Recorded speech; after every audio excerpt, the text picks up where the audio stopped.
오늘 말씀은 로마서의 말씀을 통해서 지난주에는 중보기도에 대해서 나눴다면 오늘은 이웃 섬김을 통해서 하나님의 나라를 어떻게 이루어갈지를 함께 나누고자 합니다.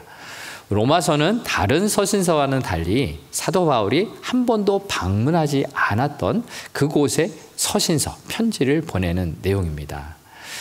오늘 본문 22절 이하에 보시면은 로마에 여러 번 가고자 했지만 그 길이 막혔다. 상황이 되지 않았다라는 거죠. 그래서 할 수 없이 예수 그리스도의 복음을 서신서, 편지로 보내서 그들로 하여금 오직 예수님을 믿는 것이 내게 구원이다라는 그런 중요한 진리를 가르쳐 주었던 것입니다. 즉 사도 바울은 그곳에 가지 못해서 안타까웠고 답답한 마음도 있었겠지만 하나님께서는 다른 길로 인도해 주셔서 서신서, 편지라는 것을 남기게 해서 로마 성도들뿐만 아니라 오늘날 우리 귀에도 들려지고 읽혀지고 순종할 수 있는 하나님의 말씀으로 남겨지게 되었던 것이죠. 이것이 바로 하나님께서 인도하여 주시는 그런 발자취였습니다. 로마서는 사도 바울이 3차 전도 여행이 끝마치는 그때 아가야 지역에서 편지를 쓰게 되는데 당시의 상황이 사도행전 20장 35절에 오늘 본문의 주제인 이웃 섬김에 대해서 이렇게 말씀을 전하고 있습니다. 같이 한번 읽어보겠습니다. 범사에 여러분에게 모범을 보여준 바와 같이 수고하여 약한 사람들을 돕고 또 주 예수께서 친히 말씀하신 바 주는 것이 받는 것보다 복이 있다 하심을 기억하여 할지니라. 아멘. 사도 바울은 자신의 삶 속에서 이렇게 살았어요. 범사에 여러분에게 모범이 되어준 것처럼 수고하고 약한 사람들을 돕는 그 삶을 살았는데 그것이 바로 예수님께서 하셨던 그 말씀, 주는 것이 받는 것보다 복되다라는 이 말씀에 따라 살았던 것입니다. It is more blessed to give than to receive. 주는 것이 받는 것보다 더 복되다라는 말씀을 사도 바울이 살았습니다. 그 모습은 어디에 있으냐?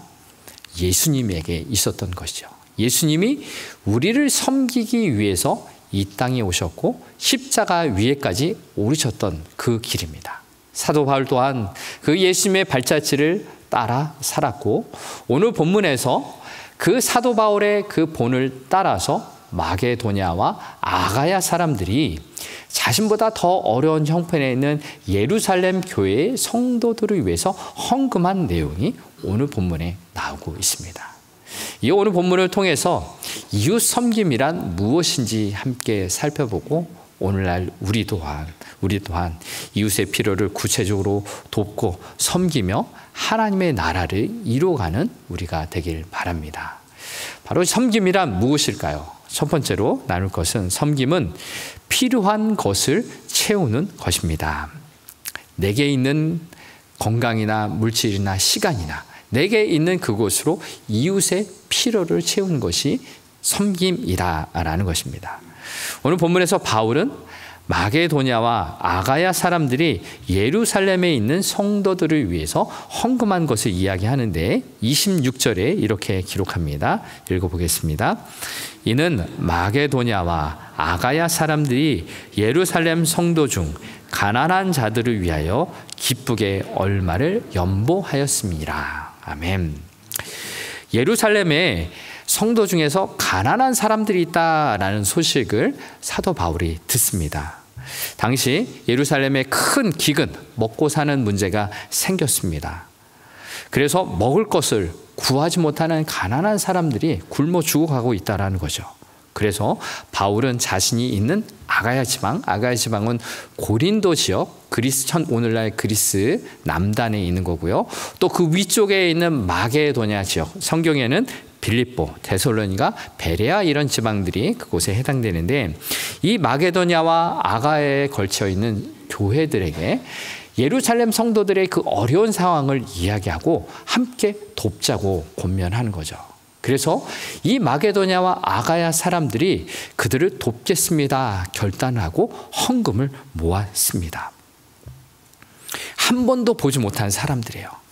아가야와 마게도냐에 있는 사람들과 예루살렘은 굉장히 거리가 멀었고요. 한 번도 얼굴도 보지 못하고 이름도 듣지 못한 사람들을 어떻게 도울 수 있었을까요? 특별히 오늘 말씀 26절을 보면은 방금 읽었듯이 기쁘게 얼마를 연보하였다 하면서 기쁘게라는 단어를 사용합니다. It's my pleasure.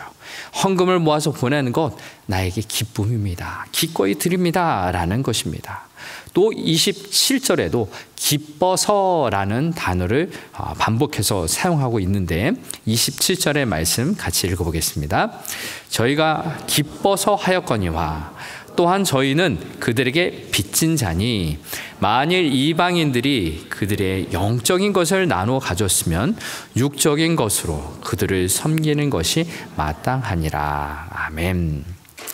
26절과 20절에 반복되는 단어가 기쁨이라는 거예요. 기쁘게 그들에게 연보를 보냈고 그것을 기쁘게 하였다라고 이야기하고 있습니다. 기쁘게 자기의 것을 드릴 수 있는 이유는 무엇일까요? 방금 27절에 읽은 것처럼 영적인 복이 예루살렘 교회로부터 흘러왔으니 또한 이 또한 하나님의 은혜이고 우리에게 주신 물질의 복, 내가 먹고 살 수 있는 이 복 또한 하나님께서 주신 것이니 이 물질의 복도 함께 이제 갚는다라는 것이 이 섬김의 원리였습니다. 바로 하나님께서 주신 이 모든 것을 함께 나눈다. 이것이 섬김이죠. 오늘날로 말하면 헌금이라고 이야기할 수 있습니다. 이 방금 읽은 이 기쁘게 기뻐서라는 이 단어를 가지고 우리는 어떤 자세로 헌금을 할 수 있는지 오늘 본문은 이야기하고 있습니다. 또한 바울은 고린도 후서 9장에서 이 헌금을 드리는 자세, 기쁜 마음으로 드리는 자세를 이렇게 기록하고 있습니다. 세 번역으로 함께 읽어보겠습니다. 각자 마음에 정한 대로 해야 하고 가운데서 내거나 마지못해서 하는 일은 없어야 합니다. 하나님께서는 기쁜 마음으로 내는 사람을 사랑하십니다. 아멘. 방금 읽은 이 헌금에 대한 이 말씀은 누가 헌금을 내라고 해서 강요하는 것이 아니라는 거예요. 읽은 대로 각자 마음에 정한 대로, 즉 자신의 형편에 따라서 하나님께서 주신 마음을 가지고서 매주 또는 매월 내가 어떻게 헌금을 해야 할지를 정하는 거예요. 그래서 아까워거나 마지못해서 내는 태도가 아닌 하나님이 주시는 그 마음으로 참여해야 한다라는 것입니다. 이것이 바로 헌금에 대한 바른 이해인데, 한 가지 더 추가로 헌금에 대한 바른 이해를 하려면은 하나님은 어떠한 분이신가를 알아야 됩니다. 하나님은 돈이 필요하신 분이 아니세요. 우리처럼 돈을 모아서 자동차도 사야 되고 집도 사야 되고 땅도 사야 하고 필요한 것을 사야 하는 그런 분이 아니시라는 거예요. 하나님은 이 우주 만물을 창조하시고 그것을 다스리시는 분이시죠. 그래서 우리처럼 돈이 필요해서 돈을 내라 라고 하는 분이 아니시라는 것을 우리는 인정해야 합니다. 그렇다면 하나님에게 필요한 것은 무엇일까요? 왜 헌금을 왜 우리에게 이런 마음으로 드리라고 하는 것일까요? 바로 하나님께서 필요한 것은요, 우리 자신이라는 것입니다. 우리는 어떠한 존재였습니까? 구원받기 전에 하나님이 아닌 다른 것에서 하나님인 줄 알고 그것에 빌고 복을 받기를 원했던 거죠. 돈을 갖기 위해서, 자녀들과 사람들에게 인정을 받기 위해서 다른 우상, 그것에서 복을 받기를 위해 살았던 인생인데, 하나님은 우리를 사랑하셔서 예수 그리스도를 이 땅에 보내셨고 그 예수 그리스도의 십자가의 피값으로 우리를 구원하셨어요. 우리를 하나님의 자녀로 삼아주셨어요. 이것이 바로 값없이 주어지신 하나님의 선물입니다. 그 선물을 받은 우리는 이제 다른 것이 아닌 하나님이 나의 주인이십니다 라고 고백하며 우리의 물질도, 우리의 건강도, 우리의 모든 시간도 하나님 뜻대로 사용되기를 원합니다 라고 나아가는 것, 이것을 하나님께서 원하시는 거죠. 이것이 바로 헌금에 담긴 의미이고요, 이 헌금은 교회가 이 헌금을 통해서 하나님의 나라의 사역을 하는 것입니다. 바로 교회란 하나님을 맡겨주신 이 세상을 섬기라고 이 교회를 세우셨던 거죠. 특별히 저와 여러분에게 성령님이 함께하여 주시는 거룩한 성전으로 삼아 주셨습니다. 우리는 이 거룩한 성전된 내가 또한 함께 모인 이 교회가 이 세상을 섬길 하나님의 귀한 사명을 감당하는 사람으로 성장해야 하는 거죠. 예수님이 어떻게 사역하셨습니까? 가르치고 전파하고 회복시키고 치유시키는 그 귀한 사역을 하시며 우리에게 그 사역을 맡기신 것입니다. 오늘날 살아가는 여러분의 가정과 학교와 일터 속에서 그 세상을 섬기는 사명을 감당하도록 우리에게 불러주신 것입니다. 그래서 사도 바울은 이 모아진 헌금을 가지고 어떻게 합니까? 25절에 이렇게 기록하고 있습니다. 그러나 이제는 내가 성도를 섬기는 일로 예루살렘에 가노니 모아진 헌금을 가지고서 어려운 이웃 예루살렘 그 성도를 향하여 출발하고 있습니다. 무엇입니까? 교회란 하나님께서 보내신 그 사명, 세상을 섬기는 그 선교적 공동체로 살아가야 한다라는 것을 이야기하고 있습니다. 사랑하는 성도 여러분, 우리가 하나님 앞에 드리는 이 헌금도 하나님 앞에서 귀하게 이 세상을 섬기는 헌금으로 사용되기를 우리는 기도하고 관심을 가져야 하는 거죠. 우리가 드려진 헌금을 가지고 또한 교회 내적으로도 우리 아이들을 신앙 교육을 하고 이번 주에도 있는 성경 캠프든 또 청년들이 수련을 하고 교제를 하는 이 모든 시간들, 우리 모든 성도님들 하는 교회적인 모든 활동에도 쓰여지게 되는데 우리가 교회적으로만 서로 즐거워하고 기뻐하는 것이 아니라 이제 그 훈련을 받은 우리가 여러분의 가정과 삶에서 하나님의 나라를 확장하기 위한 도구로 세워질 수 있도록 교회는 훈련하는 것이고요. 여러분 그렇게 하나님 앞에서 쓰임을 받는 것입니다. 이것이 바로 교회에게 맡겨진 사명을 감당하는 것입니다. 마게도냐와 아가야 성도들은 그 어려운 환경 가운데도 자신도 동일하게 어렵지만 이웃을 위해 그 헌금 물질을 내어놓으며 교회의 사명을 감당하고 있습니다. 이는 하나님께서 기쁘시게 받으시는 향기로운 제물이 된 것입니다. 우리의 모습 속에서도 주님께서 주신 것으로 이웃의 필요를 채우며 하나님을 나라를 확장하는 그 섬김의 사명을 감당하는 우리 모든 교회가 되길 축복합니다. 두 번째로 섬김이란 서로를 이어주며 하나가 된 것을 확인하게 해줍니다 라는 것입니다. 그런데 이 말을 가만히 들여다보면 섬김 자체가 하나가 되게 하는 것은 아니라는 것을 우리는 알아야 합니다. 우리가 하나가 된 것은 무엇 때문일까요? 예수 그리스도의 십자가 은혜 덕분입니다. 바로 복음이죠. 갈라디아서 3장 28절에 이렇게 기록되어 있습니다. 같이 읽어보겠습니다.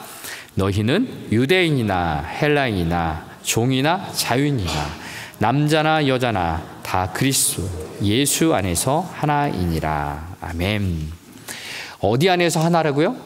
예수 그리스도 안에서 그 십자가의 은혜로 하나님의 자녀가 되었기 때문에 한 형제 자매라 부르는 가족 하나가 된 것입니다. 오늘 이 말씀이 어떻게 적용이 되냐면 마게도냐와 아가야 교회는 이방인들이 중심이 된 교회예요. 그리고 예루살렘 교회는 유대인이 중심이 된 교회입니다. 이들은 예수 그리스도로 하나가 되었어요. 비록 멀리 떨어져 있고 누가 누구인지 전혀 모르는 상황이지만 하나님 안에서 하나가 된 것을 확신하며 그들의 필요를 채우고자 물질로 섬기며 하나 된 것을 확인하게 됩니다. 바로 섬김이란 이렇게 서로를 이어주고 하나가 되게 하는 것이라는 거죠. 그런데 오늘 본문에서 이것이 어떻게 풀어지냐 하면은 25절에 우리가 읽었다시피 섬기다라는 단어가 등장하는데 이 섬기다라는 단어의 헬라어는 디아코네오라는 것입니다. 디아코니아 들어보셨죠? 집사라는 디콘이 여기서 나왔고요. 이 디아코니아는 돕다, 봉사하다, 섬기다라는 단어의 뜻이 담겨 있어요. 그런데 25절에 이 섬기다라는 단어가 26절에 구체적으로 어떻게 연결이 되냐면 연보, 헌금을 모아서 드리는 이 연보라는 단어로 표현이 됩니다. 영어로 연보란 offering, 헌금을 말해요. 그런데 더 흥미로운 것은 이 연보라는 단어의 헬라어가 코이노니아라는 단어예요. 코이노니아, 이것은 서로 교제하다, 사귀다라는 단어의 뜻이 있습니다. 즉 섬기다, 디아코니아가 코이노니아, 연보로 바뀐 것이에요. 하나님께서 주신 이 섬김의 이 사명이 구체적으로 헌금을 모아서 가난한 이들을 돕고자 결심하고자 또 선택한 삶으로 연결되었다라는 것입니다. 이러한 섬김의 선택과 행동은 서로 이어지게 하고 서로 교제하게 하게 되었다라는 것을 알게 됩니다. 이렇게 서로 이어지고 하나가 될 수 있었던 것, 처음에 나눴듯이 예수 그리스도 덕분이라는 거죠. 이것이 바로 오늘 본문 27절에 이렇게 기록이 됩니다. 27절의 말씀 같이 읽어보겠습니다. 저희가 기뻐서 하였거니와 또한 저희는 그들에게 빚진 자니 만일 이방인들이 그들의 영적인 것을 나눠 가졌으면 육적인 것으로 그들을 섬기는 것이 마땅하니라. 아멘. 바로 영적인 것을 나눠 받았으니 육적인 것으로 그들을 섬기고자 기쁜 마음으로 그들의 물질을 들여 섬겼던 것입니다. 바로 하나님께서 주신 은혜, 이 모든 것이 하나님의 은혜에 의하니 흘러가야 한다라는 것입니다. 여러분, 고이면 어떻게 됩니까? 썩는 것이에요. 배운 것이 많아 머리에 쌓이면 어떻게 될까요? 머리가 무거워지고요. 또 하나님이 주신 은혜가 많으면 좋을 텐데 고여있으면, 그 은혜가 고여있으면 어떻게 될까요? 영적인 비만에 걸리는 것입니다. 받았으면 흘러보내는 것, 이것이 바로 값없이 선물 받은 사람의 모습이라는 것이죠.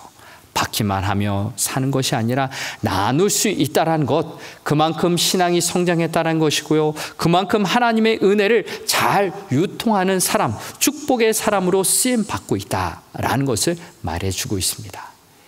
이 세상에서도 착한 기업, 좋은 기업, 회사라는 말 들어보셨을 것입니다. 요즘 이런 말을 많이 쓰고 있죠. 어떤 기업이 좋은 회사입니까? 돈을 많이 버는 회사일까요? 그래서 직원들에게 풍성히 나눠주는 회사가 좋은 회사일까요? 그뿐만 아니라 좋은 회사는요, 그 많은 돈을 버는 돈을 사회로 흘려보내는 거예요. 환경을 위해서 쓴다든지 어려운 이웃들을 돕는다든지 세상으로 흘려보내서 그래서 많은 사람들이 그 기업의 제품을 이용하고 사는 것이죠. 여러분의 삶의 자리가 바로 그런 것이죠. 내가 하고 있는 일, 내가 하고 있는 사업들, 직장들, 내가 삶에서 살아가는 이 모든 것들이 하나님이 주신 복을 유통하는 것이에요.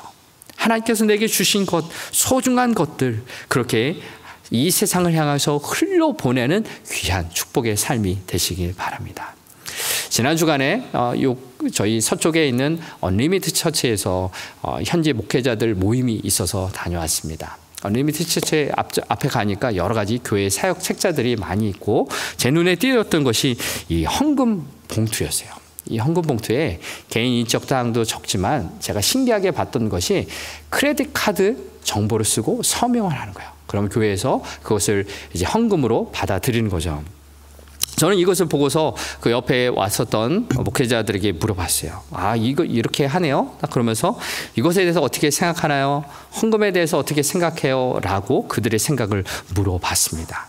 그런데 그들이 했던 말은 교회에 드리는 헌금, 커뮤니티라는 단어를 쓰면서 이 교회 공동체가 유지될 수 있도록, 또한 이 교회 공동체가 하나님의 선한 사역을 할 수 있도록 돕는 귀중한 물질이다라고 얘기를 합니다. 맞습니다. 우리가 교회가 커뮤니티냐 아니냐라는 말들을 많이 하는데 저는 그들의 말을 들으면서 생각했어요. 아, 교회가 커뮤니티인데 어떤 커뮤니티냐?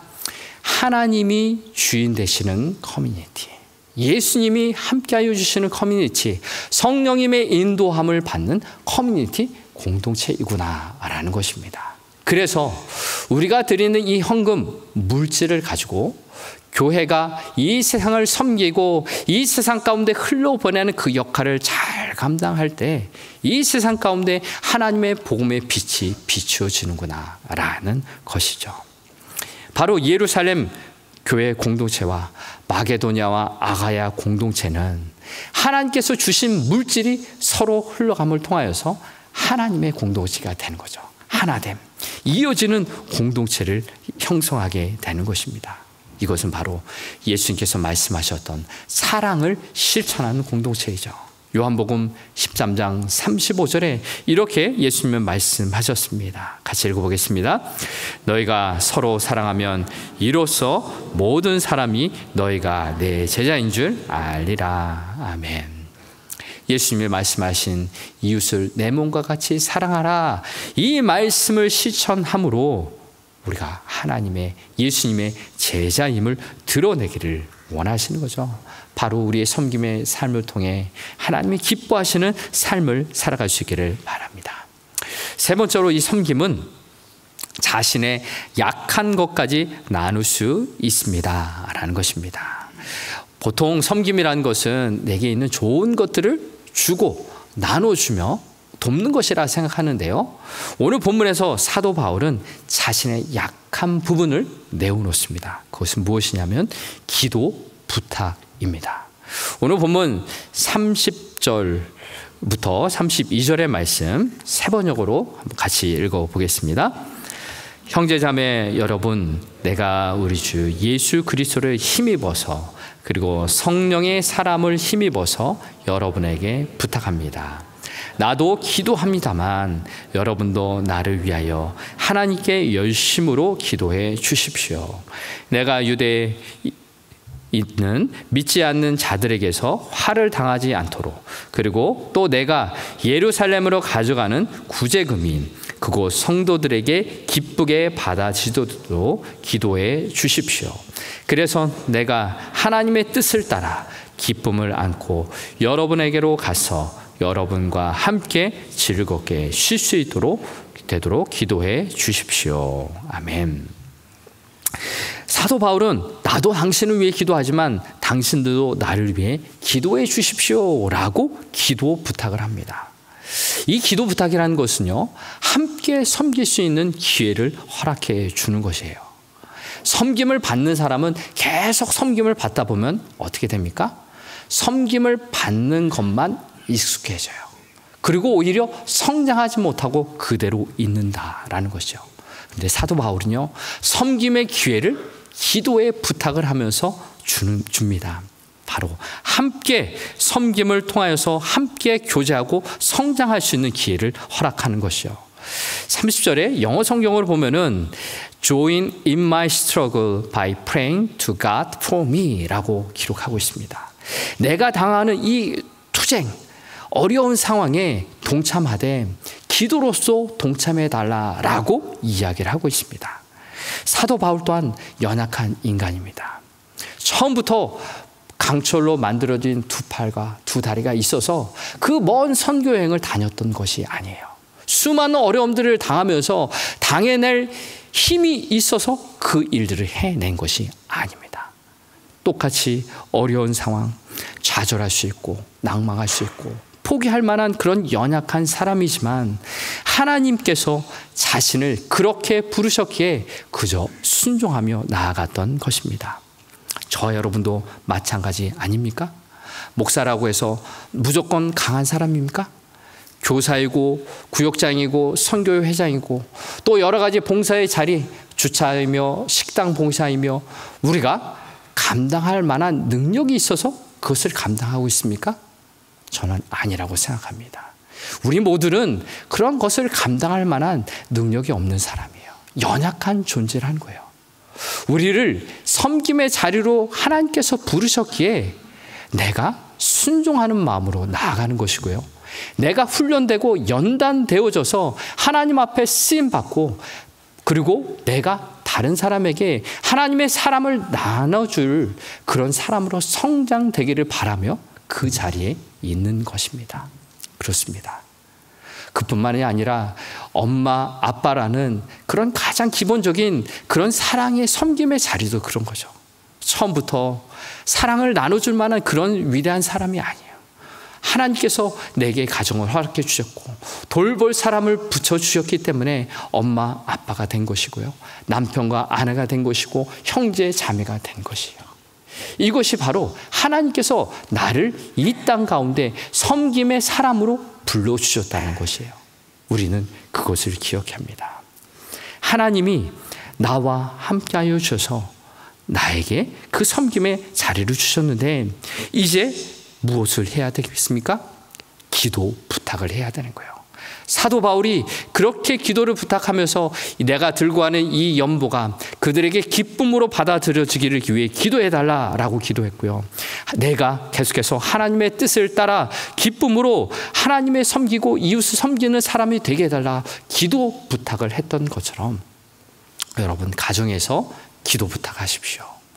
또 선교회와 구역 식구들 사람들과 함께 기도 부탁을 하십시오. 나의 연약함을 드러내는 것, 강한 척 하지 말고 솔직하게 내어놓을 때 이런 나를 위해 기도해 주십시오 할 때 상대방 섬김을 받는 사람에서 이제는 기도로 섬기는 사람으로 세워지는 것입니다. 사랑하는 성도 여러분, 새벽에 깨워서 기도하시고 우리 수요 예배에 오셔서 함께 공동체로 함께 기도하십시오. 특별히 이 기도라는 것은 인간적으로 노력으로 섬기는 것이 아니라 성령님의 인도함을 받아서 하나님의 말씀을 붙들고 기도하는 것입니다. 지난주에 디모데에게 바울이 무엇보다도 기도에 힘쓰라 라고 권면했던 것처럼 기도는 하나님의 도움을 받는 시간입니다. 기도가 호흡이어서 내가 호흡하는 그 사람이 먼저 건강해지는 거죠. 내가 먼저 살아있음을 느끼는 거예요.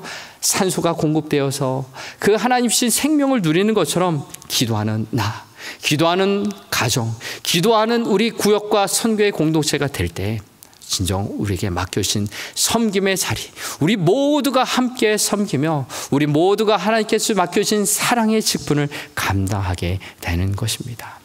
이제 우리의 모습 속에서 기도함으로 섬기고 함께 하나 되어지는 그런 시간이 될 수 있기를 바랍니다.